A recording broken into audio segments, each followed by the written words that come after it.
So we have now entered the Christian season of Advent, a season that is about one of my personal least favorite things, which is waiting. But the Advent kind of waiting is actually very different from what I might call real-life waiting. That is, in Advent, the waiting has a very distinct and clear endpoint. No matter what else happens, all the waiting comes to an end on December 25th, when once again we gather to celebrate the birth of that little baby into the world. Now, waiting for a real baby is often very different from this. Above all, there's usually a whole lot more mystery involved. They have these things, I don't know if you've heard of them, they're called due dates, which are, I would say, a myth. Babies very rarely come on the date you expect. And even if you do know exactly when they're going to arrive, the rest is a mystery. Who will they be? And how will they change you? Now, I didn't love any part of pregnancy, but my very least favorite part was the end. That waiting, expecting, hoping, and at the same time, fearing every day that this was the day. After all, I'm a planner. I love a good spreadsheet or countdown calendar. I love to be able to anticipate what is going to come next and when. But there was none of this at the end of my pregnancies. It was simply waiting, sitting with the uncertainty, knowing that my life was about to change, but unsure how or exactly when. And this is one of the great truths of life, that the future is shrouded in mystery, that we cannot know for certain what tomorrow will bring. No matter how much we plan or try to anticipate, we can neither be sure of nor control our fate. We can respond to this uncertainty in so many different ways, with curiosity or frustration, with struggle or grace, with serenity or anxiety. We may try our best to control what we can, or we may live in fear of what might be. We may trust that what is going to come will be for a reason, or simply surrender to the mystery of the world. However it is that we respond, the reality is that there is so much unknown, including the length of our time on this earth. To be human, to be mortal, is to live with that uncertainty, to know on the one hand that you are going to die, but not to know anything about the timing or the circumstances. So it is especially interesting to consider what it might be like if that part of the mystery were taken away. If we knew exactly when or exactly how we were going to die. The words for reflection that Sam shared offer one take on this. A machine that gives you some vague information about your fate, sometimes equally as mysterious as not knowing it at all. I read a fascinating book last spring with a similar premise called The Measure.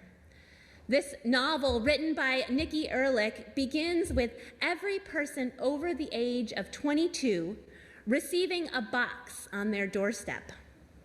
On that box is written the person's name and the line, "The measure of your life lies within."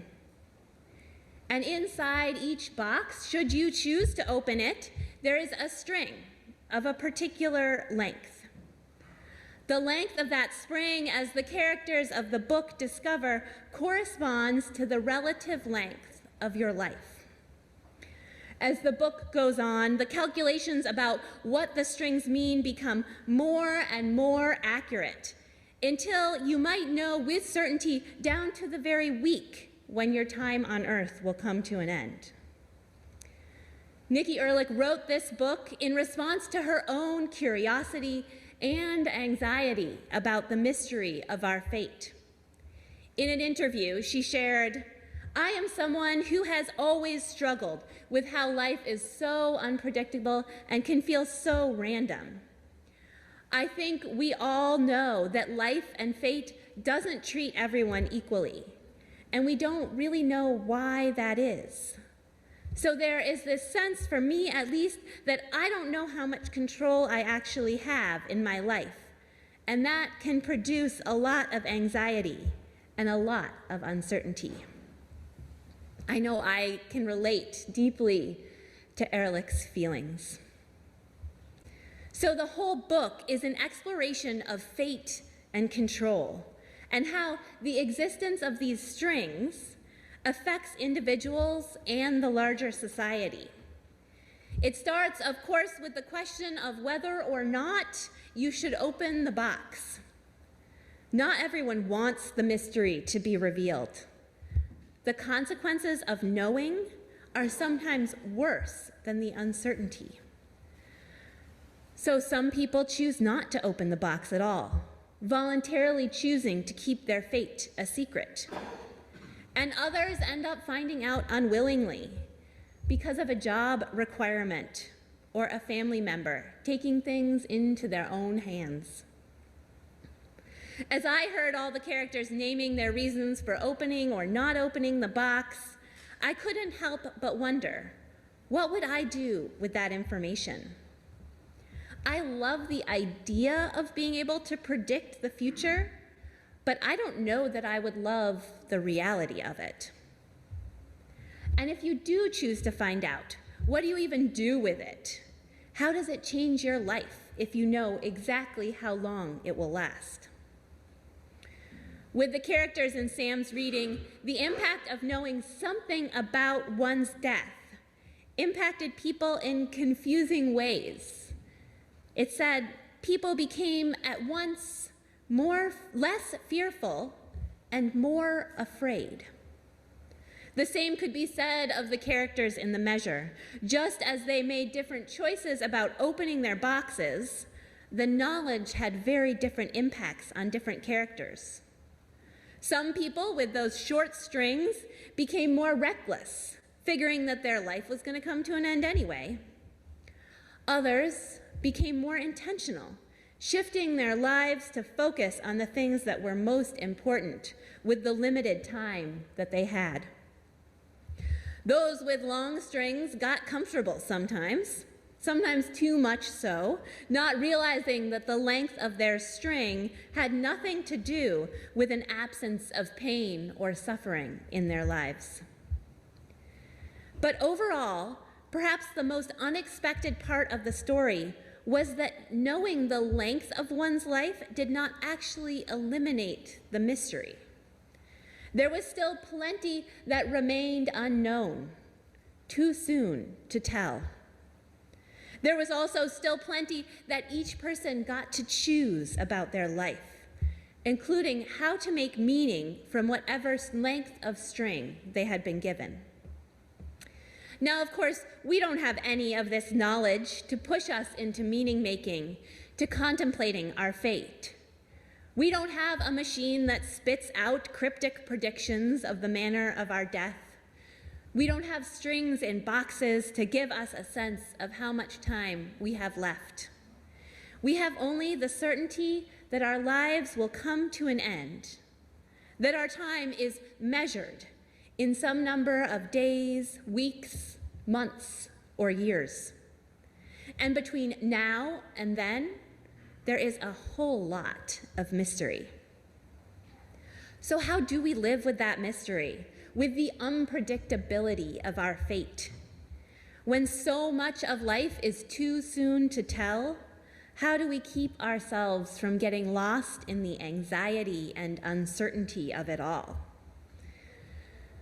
Every answer I have found to this has something to do with intention. It is not a turning away from the reality of our mortality, but holding it in our minds without letting it hold us back. Allowing that knowledge that our days are measured to push us to create some meaning now.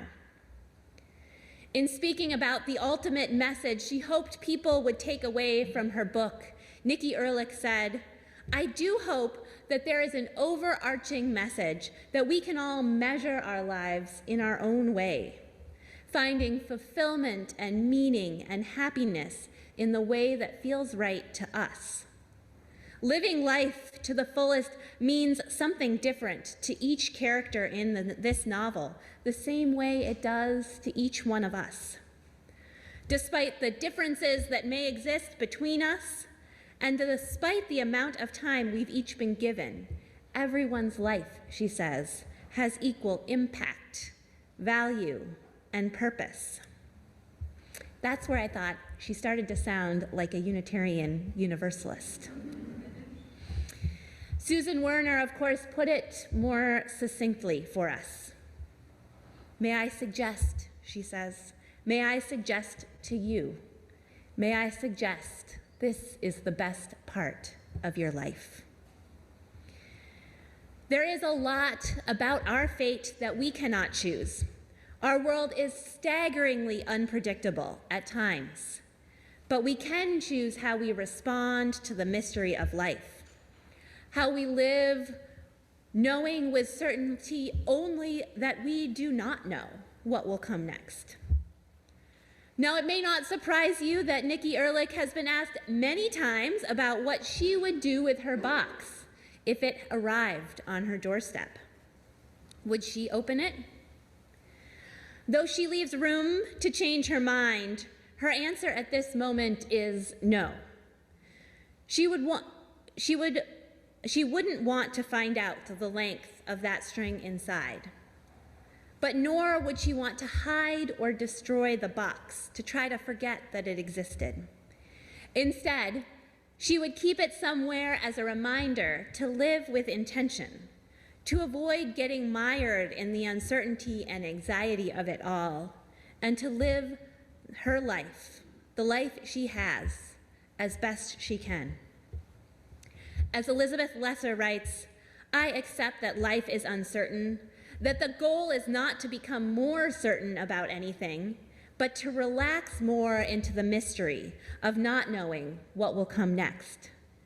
And then, miracle of miracles, out there in that deep and uncertain water, I come to a peaceful knowing, a faithful wisdom that surpasses control and certainty." None of us can control the length of our string, but we can choose how it is that we measure our lives.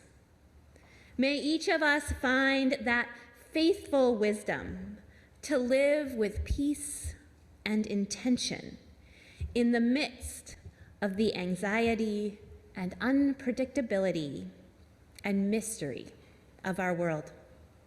May it be so.